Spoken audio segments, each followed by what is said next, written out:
Ang pangalan ko ay Ligaya Natividad at ako ay 31 taong gulang. 2 gabi bago ang aking kasal, sa aming despedida de soltera, hinawakan ng mahigpit ng aking ina ang aking braso at bumulong. Dalhin mo ang lolo mo sa kusina kasama ng mga tauhan. Wala siyang lugar sa hanay ng mga tunay nating bisita. Tingnan mo siya, amoy lupa at murang sabon pa rin. Ngumisi ang aking pangalawang ama at idinagdag. Ang lalaking gusto nilang itago sa likod ay ang nag-iisang nagpalaki sa akin matapos mamatay ang aking lola dahil sa cancer at matapos kaming layasan ng aking ama. Ibinenta niya ang lahat ng kanyang ari-arian upang makakain ako at makapag-aral. Tinitigan ko ang aking ina ng diretso sa mga mata at sinabi, "Hindi, tatabi siya sa akin." Padabog silang umalis sa pag-eensayo. Ang hindi nila alam ay ang CEO ng aking pangalawang ama, ang babaeng palagi niyang binabanggit ang pangalan sa bawat hapunan, ay gumugol ng 27 taon sa desperadong paghahanap sa isang tao sa mundong ito. At ng gabing iyon, natagpuan niya rin ito sa wakas. Kung naranasan mo na ring panoorin ang sarili mong mga magulang na ipahiya ang taong tunay na nagpalaki sa iyo, mag-iwan ng komento at sabihin sa akin kung ano ang nangyari. Sumubaybay dahil ang kwentong ito ay hindi nagtatapos sa inakala ng aking mga magulang. Bago ko sabihin sa iyo kung ano ang sinabi ng amo ng aking pangalawang ama sa harap ng 138 tao, kailangan mong maunawaan kung sino ba talaga ang aking lolo. Hindi ang pagkataong ginawa-gawa ng aking ina para sa kanya. Hindi rin ang bansag ng aking pangalawang ama kapag nakatalikod siya. Ang totoong lalaki. Ang pangalan niya ay Anastasio Magtibay. Siya ay 80 taong gulang. Nakatira siya sa isang bahay na may 2 kwarto sa gilid ng Lukban, Quezon, sa isang baryo kung saan ang mga bakod ay medyo nakahilig pa rin at ang mga kamatis ay palaging huli na kung mahinog sa buwan ng Oktubre. Sa loob ng 25 taon, nagmaneho siya ng isang pampasaherong bus sa iisang ruta sa probinsya. Suot ang parehong asul na jacket na may mantsa ng kapeng barako na hindi na kailanman natanggal. Kilala niya ang bawat bata sa kanyang ruta sa pangalan. Alam niya kung sino sa kanila ang may solong magulang na nagtatrabaho sa gabi, kung sino ang nangangailangan ng dagdag na balot ng biskwit sa buwan ng Setyembre, at kung sino ang iiyak kapag nahuli ang bus ng higit sa 2 minuto. Hindi niya kailanman binanggit ang alinman sa mga ito sa kanilang mga magulang. Nagtatago lamang siya ng mga biskwit sa ilalim ng upuan. Lumipat ako sa kanyang bahay noong 3 taong gulang ako. Kamamatay lang noon ng aking lola na si Evangeline dahil sa kanser sa suso. Ang aking ina, si Rosa, ay nalulunod sa problema. Isang kawani sa ospital na may 2 karagdagang trabaho sa gabi. Isang kasal na tuluyan ng gumuguho. Isang paslit na walang tigil sa paghahanap sa isang babaeng halos hindi na niya maaalala. Nagmaneho ang lolo ko pa Maynila sakay ng kanyang lumang jeep. Isang hapon ng linggo, inimpake ang aking maliit na maleta at 2 laruang manika sa upuan. At iniuwi ako sa Quezon nang walang sinasabi sa aking ina kung gaano ako katagal mananatili doon. 15 taon. Tulad ng inaasahan, amoy bibingkang kamoteng kahoy pa rin ang bahay ng aking lola kahit na ilang buwan nang walang nagluluto roon. Dinala niya ako sa isang kwarto na pininturahan niya ng kulay ng hinog na mangga. Sabi niya, "Titira ka muna kasama ng lolo mo. Tuturuan ka ng lolo kung paano magtanim." Bumalik ang ina ko sa Maynila ng gabi ring iyon. Hindi man lang niya ako hinalikan bago siya umalis.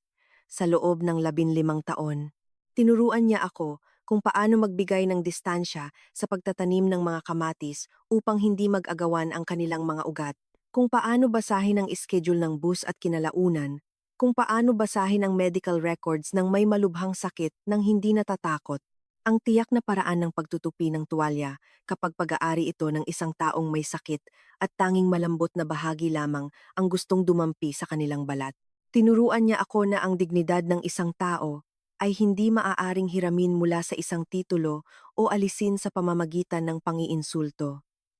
Tinuruan niya ako ng lahat ng ito nang hindi kailanman tinatawag na isang aralin. Hindi na siya muling nag-asawa. Hindi siya kailanman nagbakasyon. Patuloy siyang nagmaneho ng bus kahit sa mga madaling araw kung kailan sumasakit ang kanyang mga kamay dahil sa lamig ng hamog. Nang tanungin ko siya minsan noong 7 taong gulang ako kung namimiss ba niya ang bukid, ang lupain ng pamilya na sinabi ng aking ina na naiwala niya. Ibinaba niya ang kanyang martilyo at tumingala sa langit ng mahabang minuto bago sumagot. Sumama ang bukid sa lola mo. Sabi niya, itinatago ng lolo ang kayang itago ng lolo. 7 taong gulang ako noon. Hindi ko naunawaan ang pangungusap na iyon. Hindi ko ito mauunawaan sa loob ng 24 na taon pa. May isa pang bagay na hindi ko naunawaan ng mga panahong iyon. Bawat buwan ng Oktubre, nang walang palya, gumigising siya bago magbukang liwayway at nagmamaneho papunta sa tanggapan ng koreo ng lukban. May dala siyang isang maliit na kayumangging sobre na selyado at may selyo. Inihuhulog niya ito sa kahon at tahimik na nagmamaneho pa uwi. Hindi niya kailanman sinabi sa akin kung ano ang laman nito. Hindi niya kailanman sinabi kung para kanino ito. Minsan noong 8 taong gulang ako, tinanong ko siya. Tahimik siya ng matagal, pagkatapos ay sinabi niya. Nagpapadala ang lolo ng pasasalamat sa isang taong hindi kilala ng lolo. Bagay iyon ng tag-ani. Itinatago ng tag-ani ang nakalimutan ng tag-araw. Tumango ako na parang naiintindihan ko. Hindi ko naiintindihan. Bihira namang magtanong ng 2 beses ang mga bata. Nang 10 taong gulang ako, binigyan niya ako ng isang maliit na bagay. Inilagay niya ang isang tanso na hugis dahon ng nara sa aking bukas na palad, kasing laki ito ng barya, na may mga ugat na mano-manong iginuhit sa metal. Walang tatak ng gumawa, walang kintab. May isa pang katulad nito. Sabi niya, nagpapadala ang lolo ng katulad nito bawat taon. Itago mo ito. Kapag naunawaan mo na, malalaman mo kung kanino mo ito ibibigay. Inilagay ko ito sa isang kahoy na kahon sa pinakaitaas na lalagyan ng aking aparador. Itinago ko ito roon sa loob ng 21 taon. Akala ko isa itong alaala. Isa pala itong susi.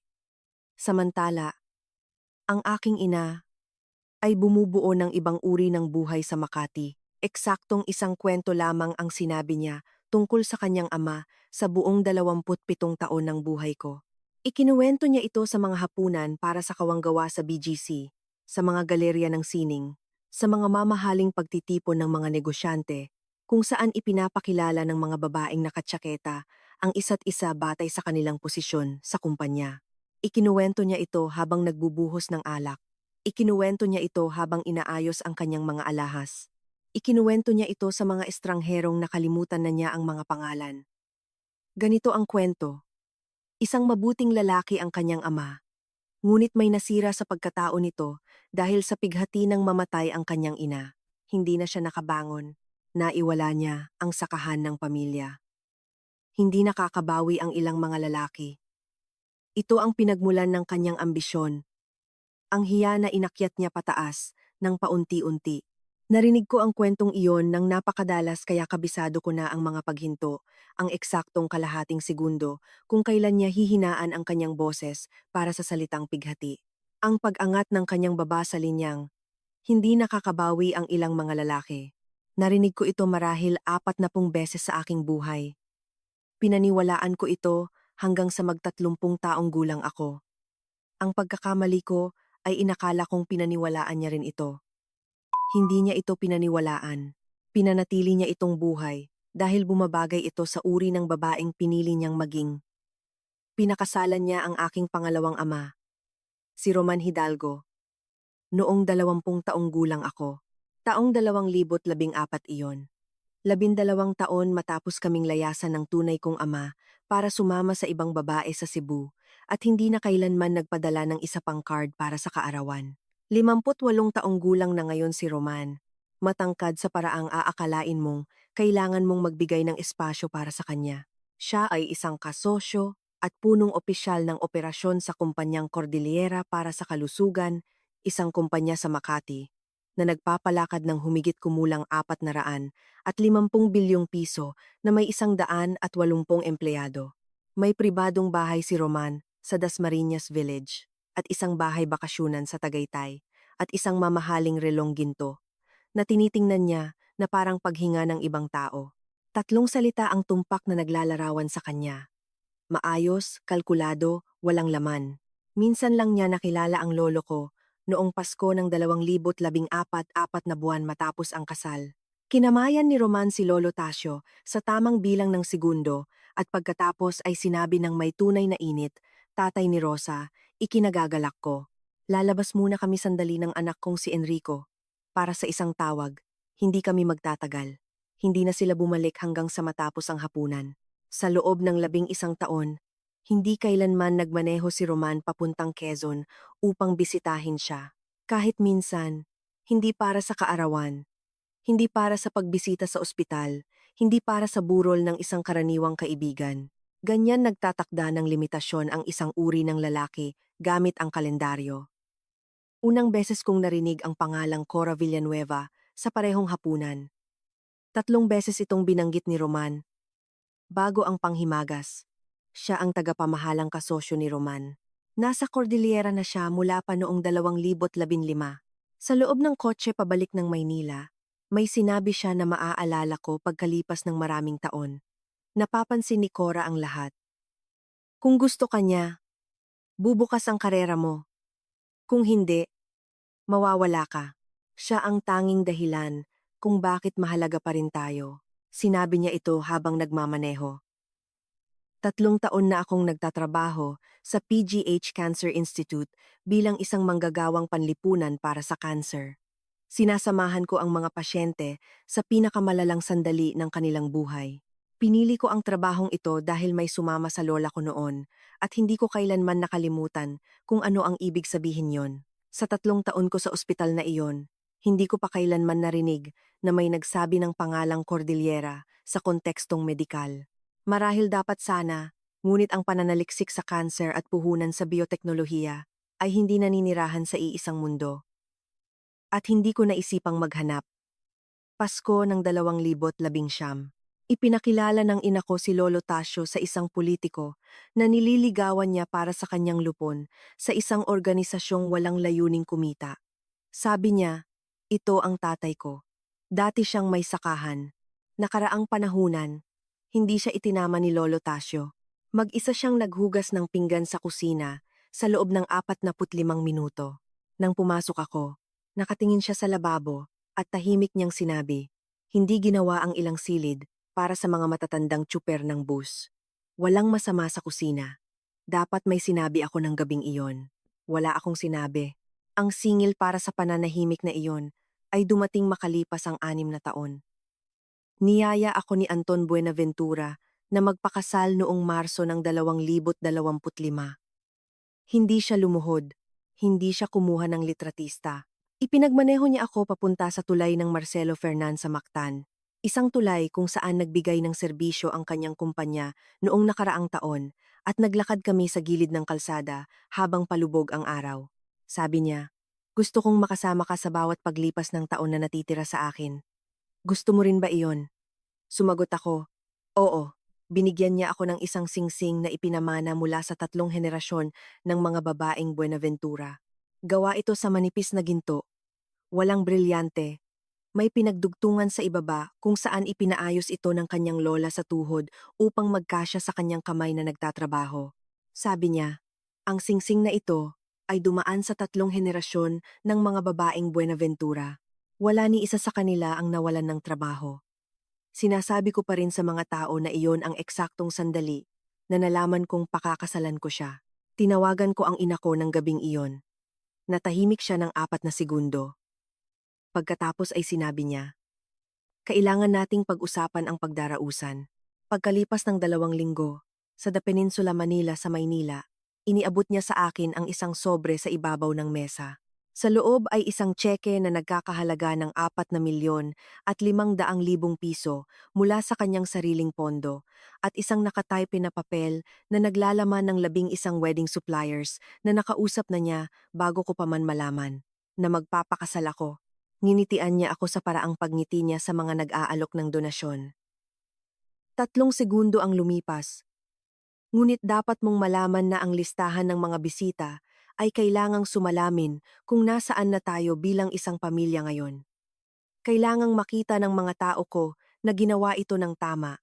Sumagot ako, salamat po. Iyon ang pinakamahal na salita na aking nabanggit. Pagkalipas ng 2 araw, Nagpadala ng unang email ang isang tagaplano ng kasal na nagngangalang Jocelyn Garcia. Nakapangalan ito kina Rosa at Roman. Nakakopya lang ako sa ikalawang tugon at dahil lamang ipinasa ni Anton ang orihinal, ang paksa ay pagtutugma ng pananaw sa kasal ni na Buenaventura at Natividad. Sa loob ng email, isinulat ni Jocelyn na nakikipag-usap na siya sa Manila Hotel tungkol sa mas malaking kapasidad ng bulwagan at mas magiging komportable roon ang mga kasamahan ni Roman mula sa Cordillera. Ang bilang ng bisita ay dapat gawing 138. Pakikumpirma. Tinawagan ko ang ina ko at marahang nagtanong kung sino ang maghahatid sa akin sa altar. Hindi ako nag-atubili. Ang lolo ko, si Lolo Tasio. May mahabang katahimikan sa kabilang linya, isang pamilyar na paghinto. Pagkatapos ay sinabi niya, "Anak, magandang ideya iyan, ngunit si Roman ay naging isang napakahusay na tumayong ama. Pinag-uusapan namin ni Jocelyn ang isang mas tradisyonal na paraan. Pwede nating pag-usapan ito ng personal." Ang mga salitang tumayong ama ay hindi kailanman lumabas sa loob ng 11 taon ng kasal na iyon. Ang parira lang ng personal ay isang palusot upang walang maiwang ebidensya sa email. Naintindihan ko. Hindi ako lumaban. Hindi pa. Orihinal na pinlano namin ni Anton ang isang maliit na seremonya sa isang lumang kapilya sa Silang, Cavite. 65 bisita, isang lokal na tagapagluto, ang aking tiya ang tutugtog ng biolin. Gagastos lamang sana ito ng 1 milyon at 200,000 piso na naipon na namin at magiging pag-aari namin ang araw na iyon. Nang gabing iyon, naupo ako sa aming hapagkainan habang tinitingnan ang tseke na ibinigay sa akin ng aking ina at kinakalkula kung paano ito ibabalik. Hindi umubra ang aking pagtutuos. Nagastos ko na ito sa isang paraan. Nasabi ko na ang salitang salamat. Hinayaan ko na ang kanyang pangalan ang mailagay sa deposito para sa isang lugar na hindi ko pinili. Pumasok si Anton sa kusina ng 10 kataratin ng gabi at binasa ang buong email sa likod ko. Tahimik siyang nagtanong, "Dapat ba tayong mag-alala?" Sabi ko, "Hindi. Gusto lang tumulong ng ina ko. Nagkamali ako. Kung mayroon man akong babalikan, na sandali at babaguhin ang aking sagot, ito na iyon." Sa sumunod na 6 na linggo, ang kasal ko ay hindi na naging aking kasal. Nangyari ito na parang mga negosyong kinukuha ng mas malaking kumpanya. Tahimik, sunod sa proseso, sa mga email na hindi man lang ako palaging nakakopya. Una ang pagpapalit ng lugar. Tinawagan ako ni Jocelyn noong Martes para ipaliwanag na ang kapilya sa Silang ay walang magandang kalidad ng tunog para sa isang pangunahing mensahe. Walang nakaplanong pangunahing mensahe. Walang pangunahing mensahe sa alinmang kasal na nadaluhan ko. Nalaman ko na lang kinalaunan mula sa tanggapan ng pananalapi na naghulog na si Rosa ng 800,000 piso na deposito sa Manila Hotel 4 na araw bago tumawag si Jocelyn. Ibinalik sa amin ang deposito sa Silang, bawas ang 100 at 50,000 piso na bayad sa pagkansela. Ang Manila Hotel, na malayo sa bahay ng aking lolo, ay kilala sa kasaysayan ng bansa. Sinabi ito ng aking ina na parang iyon ang pinakamahalaga. Dumoble ang listahan ng mga bisita. Pagkatapos ay dumami pa. Nagpadala si Jocelyn ng bagong listahan na may 138 pangalan. 32 sa aming orihinal na bisita ni Anton ang inilipat sa after party, na isang salitang inimbento ni Jocelyn at walang sino man sa aming pamilya ang nakaintindi. 22 sa mga bagong imbitasyon ay nakapangalan sa mga ehekutibo ng Cordillera at sa kanilang mga asawa. Ang tiyahin kong nurse sa mga malubhang sakit ay nasa listahan ng mga inilipat. Isang lalaking nagngangalang Simon Almeda, na hindi ko kilala ang pangalan, ang bagong CFO ng Cordillera, at may nakalaan ng upuan na may paalala na bawal sa kanya ang hipon at alimango. Pumasok si Anton sa aming kusina, isang gabi hawak ang listahan. "Hindi ko pwedeng imbitahin si Tita Nena mula sa ospital," sabi niya. "Pero kailangan kong pakainin ng isang lalaking nagngangalang Simon Almeda." Wala akong sagot. Pagkatapos ay tumawag si Jocelyn na may bahid ng pananabik sa kanyang boses na hindi ko pa narinig kailanman. Nagkumpirma si Cora Villanueva. Sabi niya, ipinagpaliban niya ang kanyang biyahe sa Europa para rito. Napakalaking bagay nito. Ngumiti si Roman sa unang pagkakataon ng buong gabi. Kinalaunan ng gabing iyon, narinig ko siyang nagsalita sa aking ina sa kusina sa likod ng pintong hindi tuluyang nakasara. Hindi siya kailanman sumisipot sa mga salusalo. Ito na ang taon natin. Kailangang maging perpekto ang lahat. Inakala ko noon na ang ibig niyang sabihin ay para sa kanyang karera. Iyon nga ang ibig niyang sabihin. Ngunit may iba pa siyang ibig sabihin. Isang bagay na hindi pa niya mapangalanan at walang sino man sa bahay na iyon, pati na siya, ang makakaunawa hanggang sa sumapit ang Oktubre. Dumating ang plano ng mga upuan sa email ng alas 11:03 ng gabing iyon. Ika-4 na borador. Pinal. Ang huling salitang iyon ay lumitaw ng napakaaga para tawaging pinal. Binuksan ko ang dokumento sa aking computer at binasa ang bawat mesa. Table 1, Roman Rosa, Cora Villanueva, tatlong ehekutibo ng Cordillera na hindi ko pamilyar ang mga titulo. Table 2, Pamilya ni Anton. Table 3 hanggang 11, mga grupo ng negosyante. Table 12 sa medyo mas maliit na letra. A. Magtibay, bisita, isang upuan. Binasa ito ni Anton sa likuran ko. Sabi niya, ang mesa 12 ay nakadikit sa pinto ng kusina. Naglakad na ako sa bulwagan ng Manila Hotel. Diyan nagpapahinga ang mga serbidor. Inimprenta ko ang plano ng mga upuan. Binilugan ko ang mesa 12 gamit ang pulang bolpen. Nasa akin pa rin ang pirasong papel na iyon. Itinatago ko ito sa parehong kahoy na kahon kung saan nakalagay ang tansong dahon ng nara simula noong 10 taong gulang ako. Hindi ko alam noon kung bakit inilagay ito roon ng aking kamay. Marahil dahil nauunawaan ko na, nang walang mga salita para rito, na ang dalawang bagay na ito ay malapit nang magsama sa iisang kwarto. Si Anton ang nakakita ng kontrata. Nakabaon ito sa pahina 14 ng dokumento ng Manila Hotel sa seksyon ng pirma na nilagdaan ni Rosa Magtibay bilang tagapangalaga sa pananalapi ng nobya. Walang ganoong bagay na tagapangalaga sa pananalapi para sa isang 31 taong gulang na babae. Siya ang umimbento ng titulo, inilagay sa ilalim ng sarili niyang pangalan at hindi ito kinwestiyon ng otel dahil hindi kinukwestiyon ng mga otel ang mga tsekeng pumapasok sa kanila. Dinala ni Anton ang dokumento sa aming kusina at itinuro ang linya. Pinirmahan mo ba ito? Hindi. Bakit nakasulat dito na tagapangalaga? Hindi ka na menor de edad. Tinitigan ko ang linya. Sa loob ng 11 taon ng ikalawang kasal ng aking ina, natutunan ko na hindi siya kailanman nagsusulat ng kahit anong bagay na hindi niya kayang sabihin ng malakas. Nangangahulugan ito na nasabi niya ito sa isang tao. Malamang kay Jocelyn. Malamang sa isang tono ng boses na pamilyar sa akin. Nanlamig ang aking dibdib. Pagkalipas ng 2 gabi, may nakitang mas malala si Anton. Tinitingnan niya ang lumang kopya ng sarili niyang email at nakita niya ang isang mensahe mula Disyembre 14, 2024 mula kay Jocelyn Garcia papunta kay Rosa. Paksa Magtibay Buenaventura, huling bahagi ng 2025. Paunang presentasyon. May nakakalakip na mga presentasyon. Nakasulat sa pahina 7 ang pwesto para sa pinakamahalagang bisita. 3 beses binanggit ang pangalan ni Cora Villanueva sa iisang pahinang iyon. Ang Disyembre 14, 2024 ay 3 buwan bago mag-alok ng kasal si Anton sa tulay ng Marcelo Fernan. Ang kasal ko ay hindi pinlano para sa akin. Pinlano ito para sa isang babaeng hindi pa namin nakikilala. Hindi ko pa alam kung bakit. Kinabukasan ng umaga, tumawag ang lolo ko. Normal ang boses niya. Walang basag, walang panginginig, kundi ang mababa at kalmadong tono na lagi niyang ginagamit sa akin. Gusto niyang malaman kung kailangan niyang bumili ng bagong Amerikana.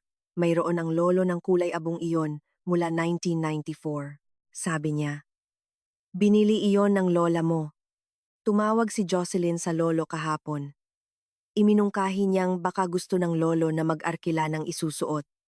Tumawag sa kanya si Jocelyn. Wala kay Jocelyn ang numero niya. Linagpasan ako ni Jocelyn para kausapin ang aking lolo. Hindi ko alam kung ano pa ang sinabi niya sa kanya sa tawag na iyon. Hanggang ngayon, hindi ko pa rin alam. Hindi niya sasabihin sa akin. Sa pagtatapos ng tawag, may sinabi siya na hindi ko naunawaan sa loob ng 4 na buwan. Sabi niya, "Huwag kang mag-alala sa lolo mo. Alam ng lolo mo kung paano umupo sa sulok ng kwarto. Marami ng karanasan ang lolo mo. Mag-alala ka sa sarili mong buhay." Pagkatapos ay ibinaba niya ang telepono. Hindi kailanman nagbababa ng telepono ang aking lolo ng una. Sa loob ng 15 taon na pagtira sa kanyang bahay, palagi niyang hinahayaan na ako ang unang magbaba ng linya. Naupo ako sa aming kusina hawak ang telepono ng mahabang panahon matapos ang tawag na iyon at naintindihan ko, sa paraang hindi ko maipaliwanag, na may alam na siya na hindi ko alam. Hindi ko alam kung ano ang alam niya, ngunit alam niya ito, at napakakalmado niya sa paraang nangyayari lamang kapag ang isang lalaki ay naghahanda para sa isang bagay sa loob ng mahabang panahon. Nagmaneho kami ni Anton papuntang Quezon noong unang linggo ng Agosto. Simple lang ang plano ko. Umupo sa hapagkainan ng aking lolo at sabihin sa kanya ang totoo tungkol sa plano ng mga upuan, sa listahan ng mga bisita, sa lugar. Hindi ko nakuha ang pagkakataon. Sinalubong niya kami sa pinto ng pagkaing siya mismo ang nagluto. Adobong manok sa gata, ang recipe ng aking lola mula sa isang kwaderno na 20 taon ko nang hindi nakikitang bukas. Tumingin siya kay Anton sa kabilang panig ng mesa at sinabi, "Gumagawa ka ng mga tulay. Tama ba?" Mahilig ang lolo sa mga tulay. Walang mahalagang bisita ang mga tulay. Ginagamit ng lahat ang parehong tulay. Hindi agad sumagot si Anton. Pinagmamasdan niya ang aking lolo, nang masyadong maigi sa paraang nagmamasid ang mga tao kapag nagsisimula na silang maghinala sa isang bagay na wala pa silang pahintulot na malaman. Pagkatapos ng hapunan, bumaba si Anton sa silong upang maghanap ng gamit. Aayusin niya sana ang bisagra sa pinto ng hurno bago kami umalis kinabukasan. Umakyat siya makalipas ang 1 oras nang walang dalang gamit. Sabi niya sa akin sa kwarto ng mga bisita, "Halika, tingnan mo ito." May 12 kahon ng karton na nakapatong sa kanlurang pader ng silong. Bawat isa ay may marka gamit ang itim na panulat sa maingat na sulat kamay ng aking lolo. Bawat etiketa ay nagsisimula sa letrang N. N72, N74, N77, N79. 12 kahon. Binuksan ni Anton ang nasa itaas. Sa loob ay isang nakakuwadrong diploma na nakabalot sa lumang pahayagan. Universidad ng Pilipinas, Los Baños, Ph.D. in Medicinal Chemistry, Ph.D. in Medicinal Chemistry. Anastasio Magtibay, Mayo, 1972. Sa ilalim ng diploma ay isang nakalaminang card ng pagkakakilanlan mula sa isang kumpanya na tinatawag na Hion Ridge Preclinical sa Laguna Technopark, nakatatandang kimiko sa pananaliksik. Petsa ng pagtatapos, 1979. Sa ilalim niyon ay 3 burador ng patente na nakapangalan sa kanya para sa mga sintetikong proseso ng isang kemikal na hindi ko mabigkas, na may petsang sa pagitan ng 1974 at 1978. Sa ilalim niyon ay isang maliit na tansong medalya mula sa Kagawaran ng Kalusugan. Nakasulat sa ukit, "Para sa kontribusyon sa preclinical na pananaliksik sa kanser sa Suso 1977. Sa ilalim ng medalya ay isang litrato. Ang aking lolo noong 32 taong gulang na nakatayo sa harap ng hagdanan ng isang gusali ng pananaliksik kasama ang 3 mas nakababatang kasamahan. Siya ang pangalawa mula sa kaliwa. Nakangiti siya, bumulong si Anton. "Ang lolo mo ay hindi naging tsuper ng bus," sabi ko. "Naging tsuper siya. Nagmaneho siya ng bus sa loob ng 25 taon. Sabi ni Anton. "Bago iyon, ibang tao siya. Tingnan mo ito, 1972 hanggang 1979. Gumagawa siya ng pananaliksik sa cancer. Bago pa man magkasakit ang lola mo." Nakarinig kami ng mga yabag sa hagdan. Dahan-dahang bumaba ang lolo ko, maingat, parang isang lalaking naglalakad papunta sa isang pag-uusap na matagal na niyang pinahandaan. Hindi siya mukhang galit. Tiningnan niya ang bukas na kahon. Tiningnan niya si Anton. Naupo siya sa lumang upuan sa tabi ng pampainit ng tubig. "Basahin niyo," sabi niya. "Basahin niyo lahat. Kwento iyan ng lola niyo higit pa sa kwento ng lolo niyo." Nagtanong si Anton. Bakit niyo po ibinenta ang bukid? Tinitigan ng lolo ko ang medalyang hawak ni Anton ng mahabang sandali. Sabi niya, mahilig ang lola mo sa panahon ng anihan. Itinatago ng tag-ani ang nakalimutan ng tag-araw. Wala na siyang sinabi ng gabing iyon. Bago siya umakyat, huminto siya sa ibaba ng hagdan at sinabi ng hindi lumilingon, maunawaan niyo kapag ipinanganak na ang una ninyong anak na lalaki o mas maaga kung pupunta si Cora sa kasal. Nanigas si Anton sa sahig ng silong. Ganoon din ako. Kinabukasan ng umaga ng 6:00. Nagising ako at nakita ko ang aking lolo sa hapagkainan na sinasara ang isang kayumangging sobre. Agosto noon. Ang taunang sobre niya tuwing Oktubre ay napaaga ng 2 buwan. Tumingala siya, ngumiti, at sinabi, maagang magpapadala ang lolo ngayong taon. Sa biyahe pabalik ng Maynila, 3 beses kong tinanong si Anton kung paano nakilala ng lolo namin si Cora. 3 beses siyang umiling at sinabi, palagay ko hindi tayo dapat magtanong. Ang Agosto ay naging Setyembre. Nagsimula ang pagpilit. Ang unang hakbang ay isang pananambang sa hapunan sa bahay ng aking ina sa Dasmariñas Village. Nagbuhos si Rosa para sa amin ni Anton ng isang basong alak na partikular niyang binuksan para sa pag-uusap na ito, hinintay hanggang sa kalagitnaan kami ng pagkain, at pagkatapos ay inalok ang tinawag niyang isang kompromiso. Ililipat ang lolo ko mula sa mesa 12 papunta sa mesa 4. Hindi siya magbibigay ng mensahe. Hindi niya ako ihahatid sa altar. At nag-arkila na si Roman ng sasakyan na maghahatid sa kanya pauwi ng 9:30 ng gabi bago ang inaasahang mensahe ni Cora Villanueva pagsapit ng 10:00. Mas magiging komportable siya sa ganoong paraan, sabi ni Rosa. Napapagod siya. Magpapasalamat siya na hindi na siya magpupuyat. Hinalo niya ang kanyang kape. Nareserba na ni Roman ang sasakyan. Naunawaan ko sa sandaling iyon kung ano ang hindi ko lubos na naunawaan noon. Hindi ikinahihiya ng aking ina ang aking lolo. Natatakot siyang makilala siya. Hindi niya alam kung kanino eksakto, ngunit sapat ang kanyang alam upang paalisin siya sa silid bago mag-10:00. Sinubukan ni Roman ang ibang paraan makalipas ang 3 araw sa isang pananghalian na ipinilit niya sa isang mamahaling restaurant. Umorder siya ng sabaw at hindi ito kinain. Sa kalagitnaan ng kaswal ay sinabi niya, nabanggit ni Cora na may hinahanap siya kamakailan. May kinalaman sa endowment fund. Kakaiba ito para sa kanya. Paano pa man, ayokong magkaroon ng anumang abala ang kasal. Malaking buwan para sa akin ang Oktubre. Sabi ko, anong pondo? Tinitigan niya ako ng 2 segundo na sobra sa dapat. Pagkatapos ay sinabi niya, negosyo ng kumpanya. Hindi mo kailangang mag-alala rito. Inilipat niya ang usapan sa mga bulaklak. Hindi ko pa kailanman narinig na sinabi niya ang salitang pondo bago iyon. Narinig ko na itong umalingaw-ngaw sa isip ko ng 1,000 beses simula noon. Pagkatapos ay dumating ang tawag sa telepono mula kay Doña Delfina Asuncion. 68 taong gulang siya, ang tagapagturo ng aking ina sa loob ng 12 taon, ang tagapangulo ng pundasyon ng sining at kultura. Kilala na ako ni Delfina simula noong 17 taong gulang ako. Minsan na siyang nag-abot sa akin ng sobre noong Pasko na may lamang 10,000 piso at sinabihan akong ibili ng magandang damit ang aking sarili. Ngayon, isang gabi ng Martes sa kalagitnaan ng Setyembre, tinawagan niya ako sa aking personal na telepono. Nagsalita siya ng 19 na minuto. Wala siyang itinanong kahit isa. Sabi niya, naging napakapasensyosa ng iyong ina sa kanya. Ngunit dumarating ang panahon na kailangan nating magbigay daan para sa susunod na henerasyon. Naiintindihan mo ba?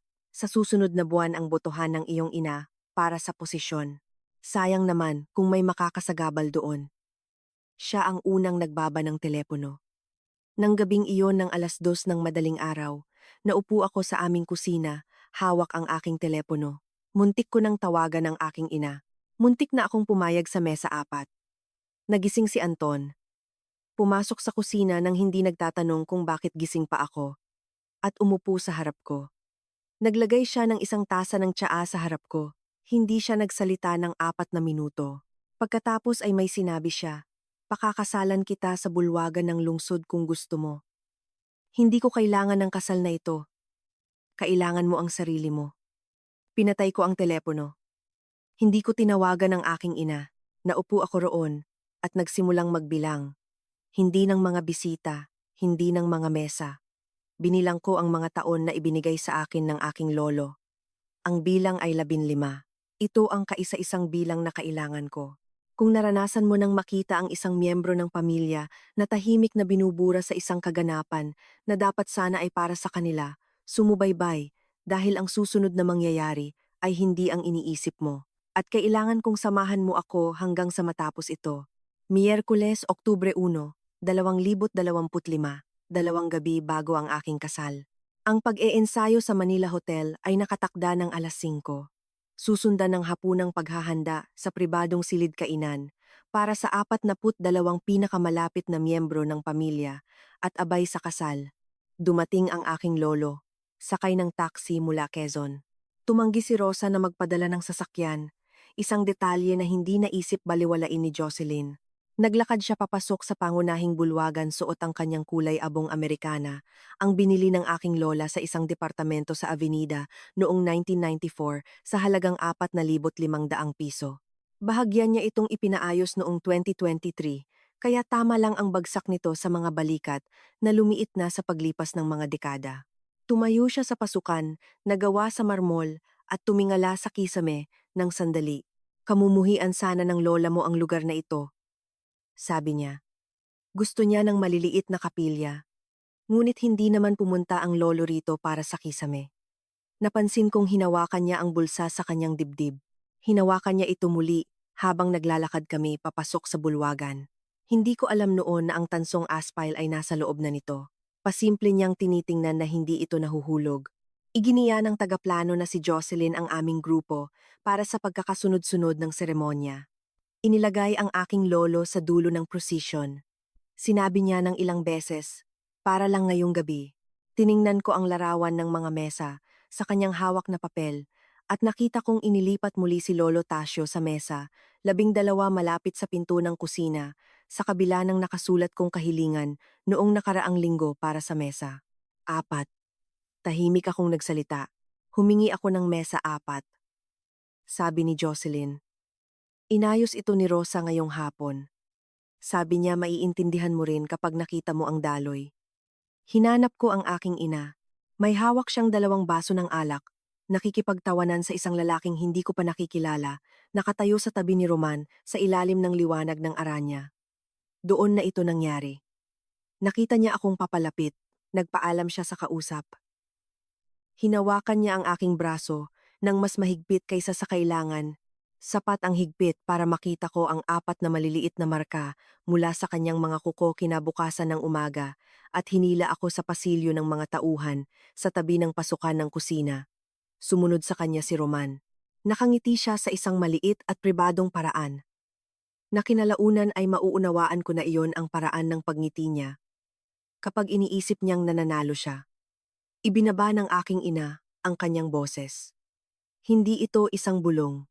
Ito ay isang bulyaw na pabulong. Dalhin mo ang lolo mo sa kusina kasama ng mga tauhan. Wala siyang lugar sa hanay ng mga tunay nating bisita. Tingnan mo siya. Amoy lupa at murang sabon pa rin. Humakbang palapit si Roman, sinabi niya sa boses na halos malumanay. Ito ay isang gabi ng pagpapalawak ng ugnayan, hindi isang hapunan para sa kawang gawa. Hindi ako sumagot, hindi ako makasagot. Bukas ang pinto ng kusina sa likod nila. At amoy ko ang mantikilya at sariwang pampalasa at naririnig ko ang sirit ng niluluto sa kawali. At nakita ko sa likod ng kaliwang balikat ng aking ina na lumabas ang aking lolo mula sa palikuran ng mga lalaki sa pasilyo. Naglakad siya ng 10 talampakan papunta sa pasukan ng pasilyo. Narinig niya ang lahat. Nasa loob ng mga bulsa ng kanyang Amerikana ang kanyang mga kamay. Hindi nagbago ang kanyang mukha. Naghihintay siya. Hindi alam ng aking ina na naroon siya. Alam ni Roman. Walang sinabi si Roman. Tiningnan ko ang aking ina. Sabi ko, hindi. Tatabi siya sa akin. Nagsimula siyang makipagtalo. Naunang nagsalita ang aking lolo. Kalmado ang boses niya. Rosa, sinabihan mo ang anak mo na tingnan ang tatay mo. Nandito ang tatay mo. Nakatingin sa iyo ang tatay mo. Lumingon siya. Dumulas ang baso ng alak mula sa kanyang mga daliri bago pa man niya ito tuluyang makita. Tumama ito sa sahig at nabasag na nagkalat sa kanyang mga sapatos. Umatras ng isang hakbang si Roman. Ibinulsa niya ang kanyang mga kamay sa kanyang pormal na kasuotan at hinayaan itong naroon. Bumuka ang bibig ng aking ina. Walang lumabas. 48 taon ng pinag-aralang pananalita at wala siyang script para sa sandaling kinalalagyan niya. Pumagit na ako sa kanila. Hindi ko itinaas ang aking boses. 5 tao sa pasilyo ang huminto sa pagsasalita. Nakatayo si Jocelyn sa dulo ng bulwagan habang nakataas ang kanyang hawak na papel. Sabi ko, uupo ang aking lolo sa mesa, una sa tabi namin ni Anton bukas, sa makalawa, at sa bawat araw pagkatapos niyan. Kung hindi kayo sang-ayon, hindi nyo na kailangang pumunta. Magpapakasal pa rin ako. Magkakaroon pa rin ako ng pamilya. Hindi lang kayo kasama roon. Nahanap ni Rosa ang kaisa-isang pangungusap na natitira sa kanya. Inilipat ko ng personal ang aking lolo mula sa kwarto ng mga bisita na orihinal kong nareserba para sa kanya papunta sa kwarto labang-laban talaba ng Manila Hotel ng 11:40 ng gabi matapos umuwi ni Jocelyn at makaalis ang mga tagapagtustos. Naupo siya sa tabi ng bintana na may nakasinding isang maliit na lampara at isang lumang kopya ng mga ibong mandaragit ni Amado V. Hernandez na nakabukas sa kanyang tuhod. Hindi na bago ang lolo mo rito, sabi niya nang hindi tumitingala. Sa burol ng lola mo noong 1998, may nagsabi sa lolo na dapat sa likod lang ang lolo dahil asawa lang ang lolo at hindi kadugo. Tumayo ang lolo sa likod. Alam ng lola mo kung nasaan ang lolo. Umiyak ako. Hindi niya ako pinatahan. Hinayaan niya akong huminga. Iyon palagi ang pamamaraan niya. Naniniwala siyang may karapatan ang mga tao sa sarili nilang kalungkutan at ang mabilisang pangingialam dito ay makakabigla lamang. Kumatok ang ina ni Anton, si Tita Nena Buenaventura, sa pinto ng silid ng nobya ng hating gabi. 61 taong gulang siya, 7 taon ng balo, nakasuot ng pantulog. May dala siyang maliit na kahoy na kahon. Sa loob ay isang belo na ginamit mismo ng kanyang biyanan sa isang kasal noong 1962. Inialok niya ito sa akin. Hindi ko sinusubukang palitan ang ina mo, sabi niya. Ngunit may kailangang magsabi sa iyo na magiging maganda pa rin ang bukas. Ang kasal ay hindi tungkol sa kung sino ang dumating. Ito ay tungkol sa kung sino ang mananatili. Sinamahan niya ako sa loob ng 40 minuto. Hindi niya tinanong tungkol sa aking ina kahit minsan. Naunawaan ko sa kalagitnaan ng oras na iyon, na naunawaan na niya ang lahat, nang hindi na kailangang sabihan. Huminto siya sa kwarto 214 pabalik. Binuksan ng aking lolo ang pinto nang nakapantulog.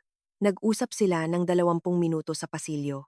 Hindi ko marinig ang kanilang sinasabi, kundi ang mababang tunog ng 2 taong mahinang nagtatawanan sa paraang tumatawa ang mga tao kapag malapit sila sa isang bagay na luma at pinagsasaluhan.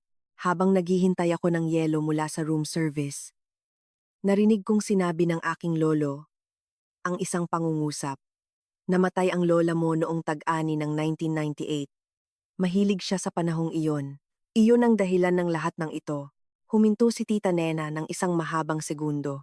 Pagkatapos ay wala siyang sinabi tungkol dito.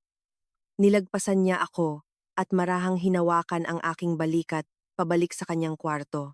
Kinabukasan ng umaga, kinausap niya ako sa silid ng nobya at tinanong ako sa pinakasimpleng boses na narinig ko mula sa kanya.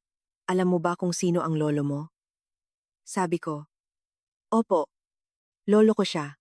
Dahan-dahan siyang tumango. Sabi niya, tama, sapat na iyon.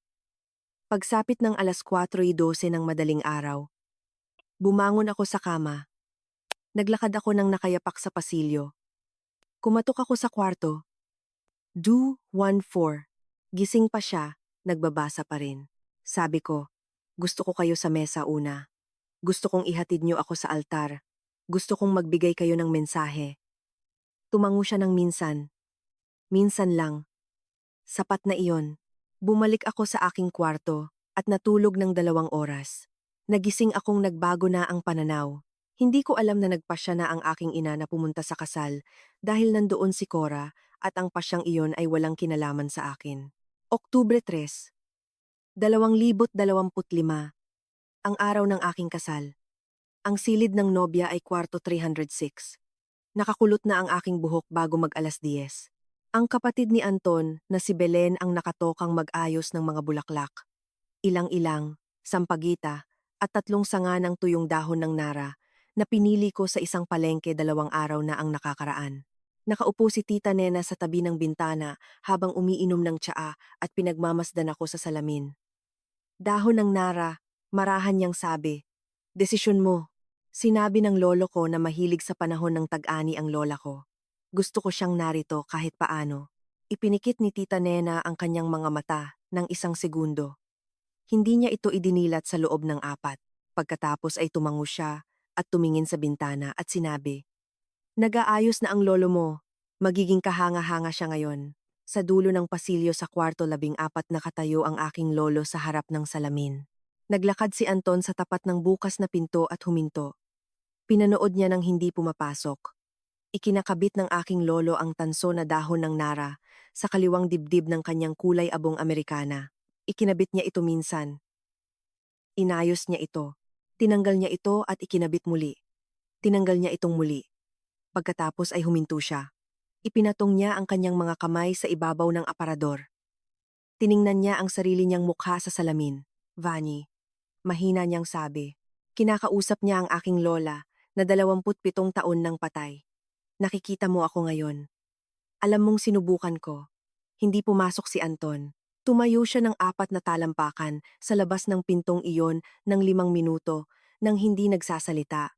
Kinalaunan, makalipas ang mga buwan, sinabi niya sa akin na iyon ang unang pagkakataon na nakita niya ang isang lalaki na sabihin sa kanyang asawa na ginawa niya ang kanyang makakaya sa isang wikang tanging ang asawa lamang niya ang kailanman makakarinig. Pagsapit ng 2:04 ng hapon, may kumatok sa pinto ng silid ng nobya. Nasa pasilyo si Rosa. Sa likod niya, nakatayo si Roman na may suot na itim na pormal na kasuotan at walang dalang kahit ano. Nakasuot siya ng bagong asul na damit. "Napakaganda mo, anak," sabi niya. Halos normal ang boses niya. Nagpasya kami ni Roman na pumunta pa rin. Tila hinawakan niya ang paghinto ng masyadong matagal. Nararapat sa okasyon. Base sa listahan ng mga bisita, wala akong maisagot na may kahulugan. Malinis siyang nagsalita. "Ikinagagalak naming dumalo kayo." Iyon ang huling mabuting sasabihin ni Tita Nena sa aking ina. Hindi na niya muling tiningnan si Rosa sa buong gabi. Ang seremonya ay ginanap ng 4:30 sa maliit na kapilya ng Manila Hotel. 62 upuang kahoy, liwanag ng kandila, isang manunugtog ng biolin mula Quezon na nagngangalang Andrea na tumugtog ng Dahil Sa'yo habang naglalakad ako papasok na nakakapit sa braso ng aking lolo. Hindi siya umiyak. Ngumiti siya. Kalahati sa paglalakad sa altar, bumulong siya ng hindi lumilingon. "Nakatingin ang lola mo, anak. Gusto niya ang mga bulaklak na pinili mo." Ikinasal ako kay Anton ng 4,522 ng hapon. 3 oras makalipas iyon, isang babaeng hindi ko pa nakakausap ang maglalakad sa gitna ng bulwagan at tatapusin ang buhay ng aking ina tulad ng pagkakabuo niya rito. Nagsimula ang pagtanggap sa mga bisita ng 6:00 sa pangunahing bulwagan. Ang palamuti ay kulay kalawang at ginto. Estilo ni Jocelyn, hindi akin. Ang oras ng cocktails ay mula 5:00 hanggang 6:00. Wala pa si Cora Villanueva. 6 na beses tiningnan ni Roman ang kanyang telepono sa loob ng 20 minuto. Si Rosa sa tabi ng bukal ng alak ay pilit nagmumukhang walang pakialam. "Sabi niya 6:00, sabi ni Roman na hindi nakatingin sa kanya. "Naantala ba ang paglipad niya?" "Dumating ang eroplano niya ng 3:15, sabi ni Rosa. Pinipili niya ang tamang sandali para sa kanya. Pagsapit ng 6:15, nag-isang naglakad si Cora Villanueva papasok sa bulwagan. 62 taong gulang siya, may kulay abong buhok, maliit, marahil nasa 5 talampakan, at 4 pulgada ang taas ng nakasapatos. Nakasuot siya ng mahabang damit na eksaktong kulay ng dahon ng nara sa 2 linggo ng Oktubre.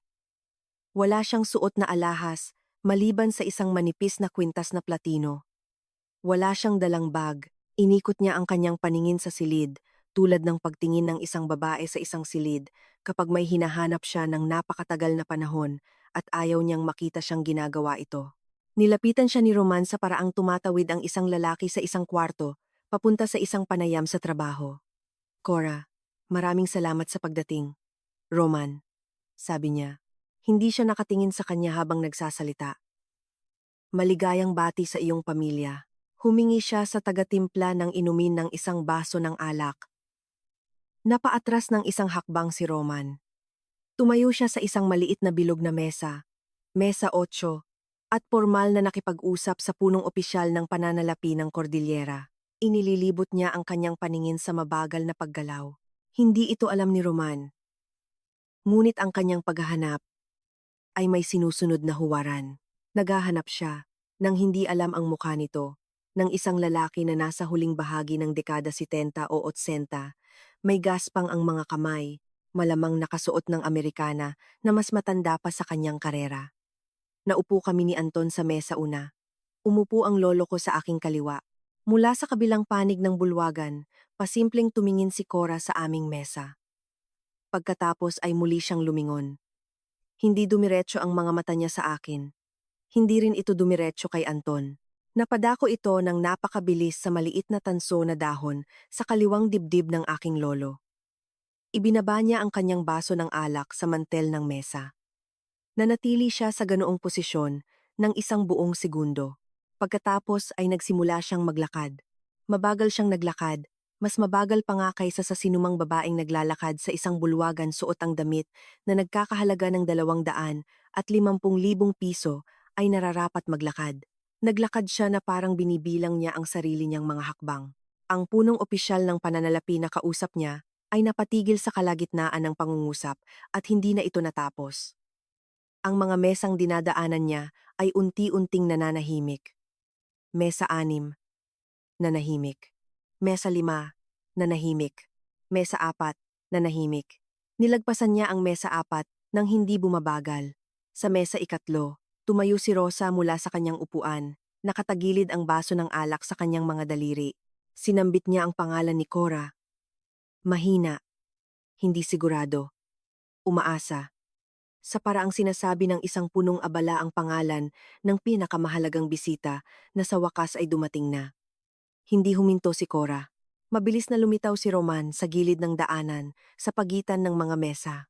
Sinubukan niyang humarang. Cora, gusto mo bang ipakilala ko? Hindi lumingon ang kanyang ulo. Sinabi niya nang hindi nakatingin sa kanya. Hindi ngayon. Roman, huminto siya sa gitna ng daanan. Tumayo siya roon. Hindi siya sumunod sa kanya. Patuloy sa paglalakad si Cora. Tumayo ako. Hindi ko alam kung bakit ako tumayo.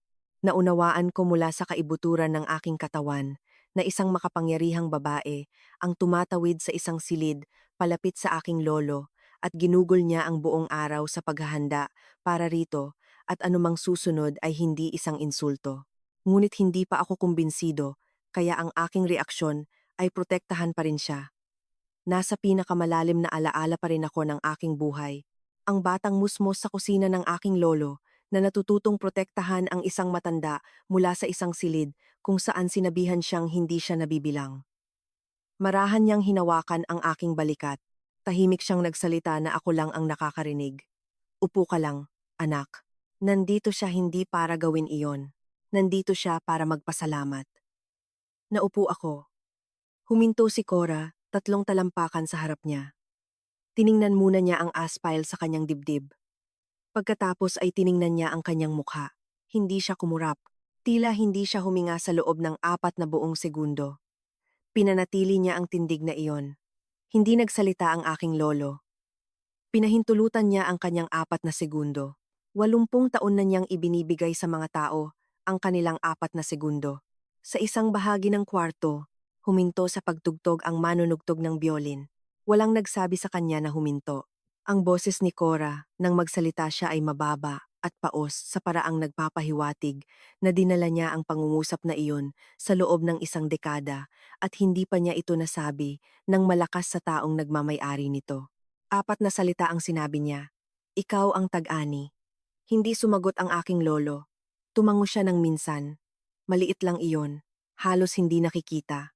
Iyon ay galaw ng isang lalaking natawag ng tama sa unang pagkakataon sa loob ng 27 taon. Humakbang paharap si Cora. Niyakap niya siya gamit ang 2 braso. Kumapit siya sa loob ng 11 segundo.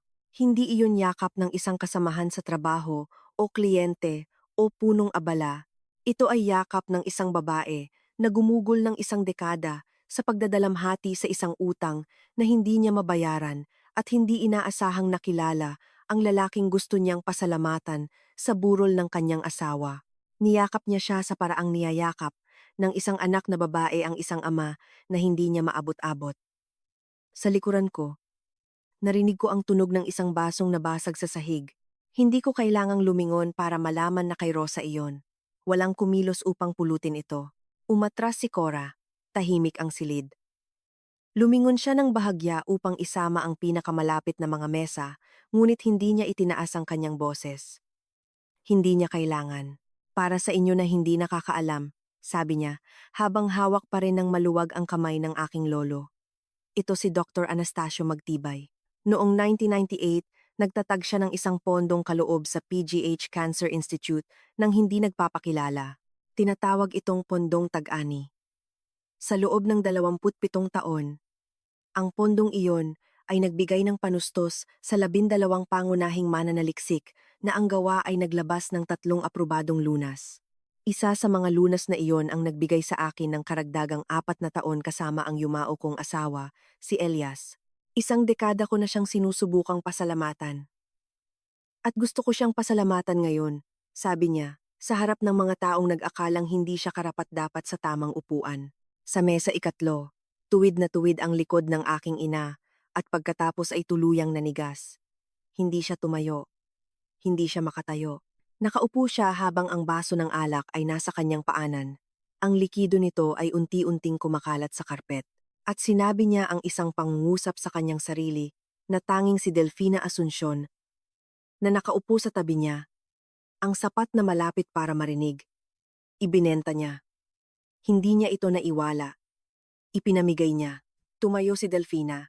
Kusang loob siyang naglakad lampas kay Cora at palapit sa aking lolo at nagpakilala siya sa kanya na nakaabot ang parehong kamay. Nanatiling mag-isa ang aking ina sa mesa 3. Iyon ang pinakamalakas na bagay na nangyari sa silid nang walang ni isang salitang binibigkas. Nakabawi si Roman 70 segundo matapos makabawi ang buong kwarto. 3 ekspresyon ang dumaan sa kanyang mukha sa loob ng 10 segundo. Pagkabigla, pagkalkula, oportunidad. Pinanood ko ang lahat ng 3. Tumawid siya sa bulwagan papunta sa akin at hinawakan ang siko ko ng propesyonal na parang isang kliyente. Iginiya niya ako, papunta sa pasilyo sa labas ng labasan ng kapilya. Gaan lang niya itong ginawa, ngunit ginawa niya. Sabi ni Roman, "Ligaya, anak, makinig ka. Nagbago ang lahat.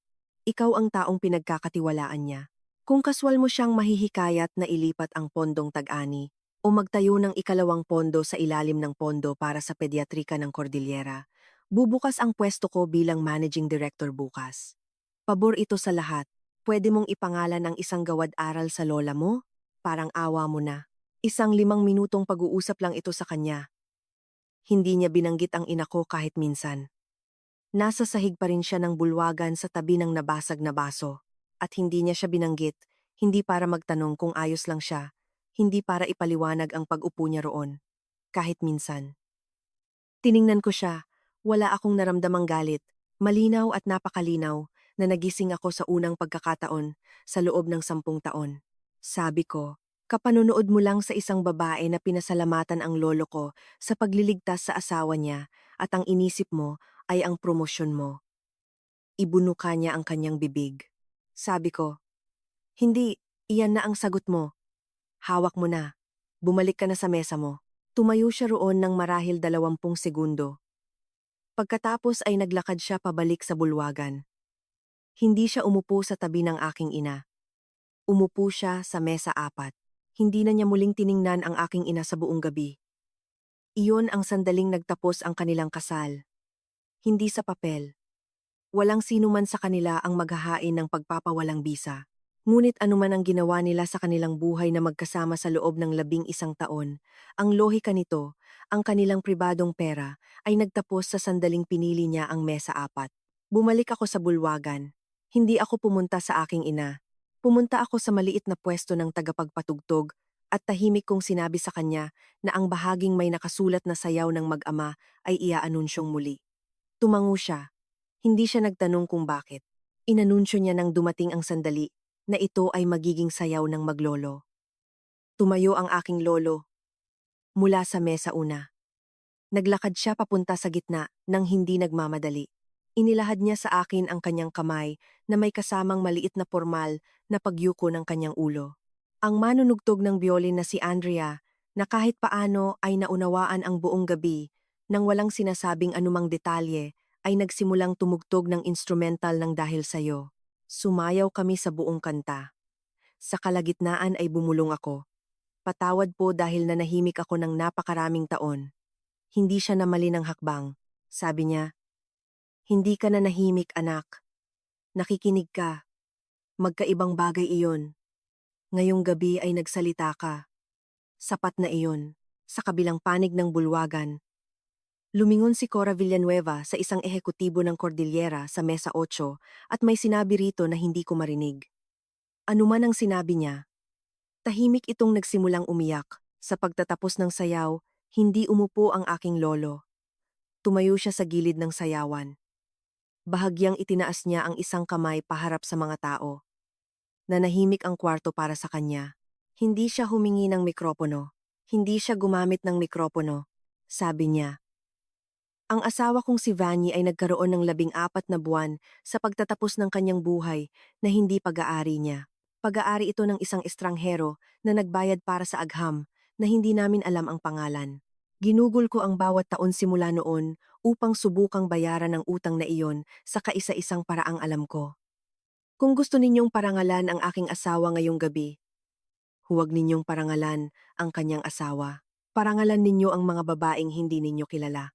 Ang mga lola na hindi pa naililigtas o hindi pa napapasalamatan.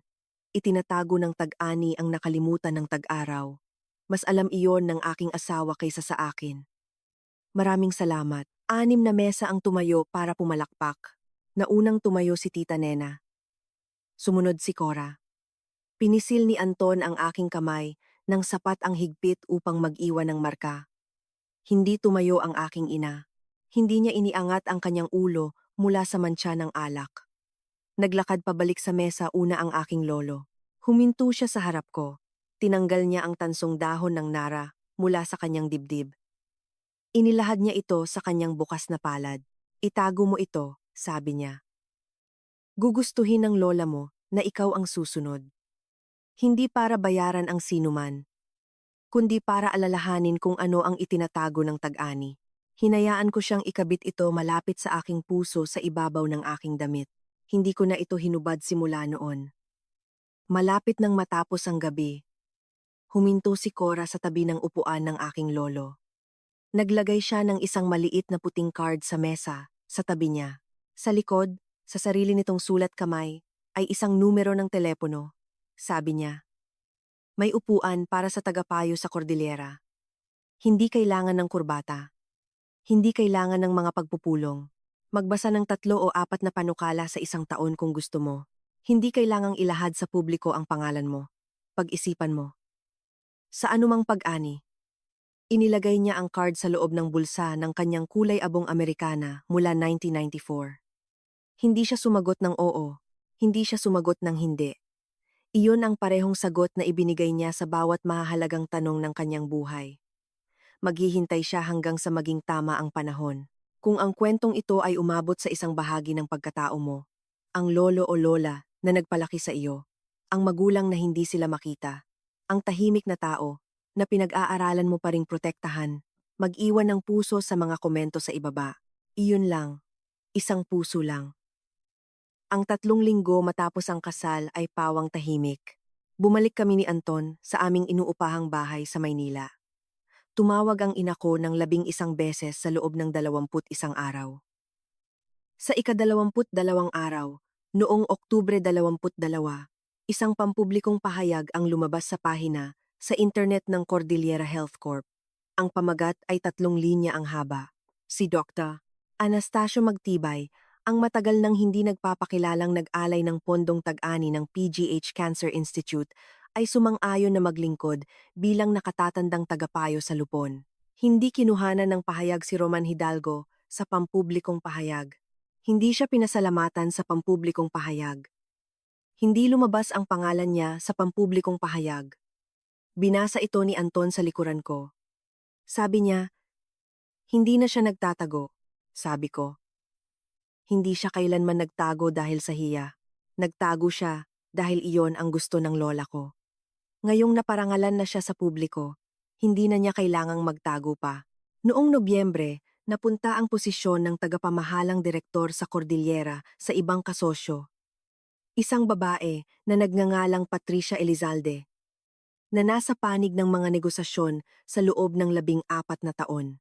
Inilipat si Roman sa isang titulo na tinatawag na pinuno ng estratehikong pakikipag-ugnayan. Wala siyang direktang tauhan. Mayroon siyang opisina sa kanto na unti-unting hiningi na ibahagi niya sa iba. Pagsapit ng Disyembre, nagsimula na siyang kumain ng pananghalian ng mag-isa. Noong Enero ng 2026, naghain siya ng 6 na buwang bakasyon sa Talaan para sa personal na dahilan. Hindi na siya bumalik nang matapos ito. Noong Nobyembre 24, 2025, ginanap ang botohan sa lupon ng Pundasyon ng Sining at Kultura para sa Tagapangulo. Natunaw ang ina ko sa botong 14 laban sa 6. Ginugol ni Delfina Asuncion ang Oktubre at unang bahagi ng Nobyembre sa mga maliliit na salusalo na bumabanggit sa malumanay na boses na pinagdaraanan ni Rosa ang isang mahirap na pagbabago sa pamilya at baka wala siyang emosyonal na kapasidad para sa posisyon. Iyon lamang ang kailangan niyang sabihin. Hindi dumalo ang aking ina sa pulong. Nalaman niya ang resulta mula sa email ng kalihim ng lupon ng 3:41 ng hapon na binasa niya mag-isa sa isang kapihan sa BGC. Nang gabing iyon, tinawagan niya ako. Iba ang boses niya. Mas tahimik, halos totoo. Sabi niya, alam mo na lahat ng sinabi ko tungkol sa kanya sa loob ng 27 taon ay mali. Alam ko, hindi mo na kailangang sabihin sa akin. Hindi ko sinagot iyon. Sabi ko, mabuti naman na alam mo. Ibinaba niya ang telepono bago ako. Iyon ang unang pagkakataon sa buhay ko na hinayaan ko siyang ibaba ang telepono bago ako. Hindi ito parusa. Ito ay isang hangganan. Hindi pa niya kailanman natikman ang hangganan ko bago iyon. Sa huling bahagi ng Pebrero ng 2026, isang kayumangging sobre ang dumating sa bahay ng aking lolo sa Quezon. Kasing laki ng sobre na pinapadala niya tuwing Oktubre sa loob ng 27 taon. Ang tirahan ng nagpadala ay sa pribadong bahay ng aking ina sa Dasmariñas Village. Sa loob ay 8 pahina ng sulat kamay ng aking ina sa dilaw na papel, harap at likod.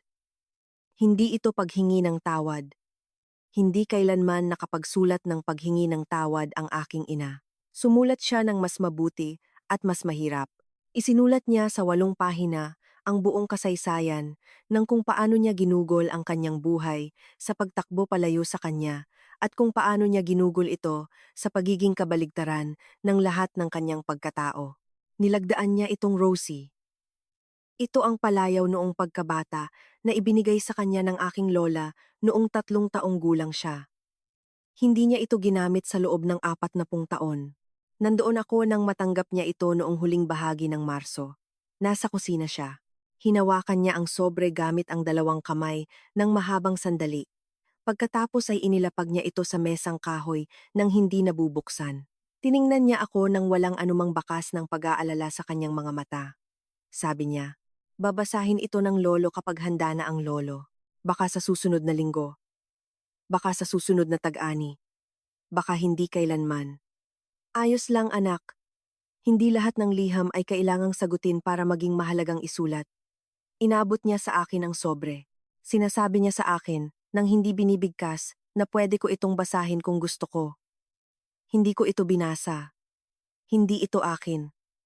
Abril Ngayon, ang aking lolo ay Ongtu Usato.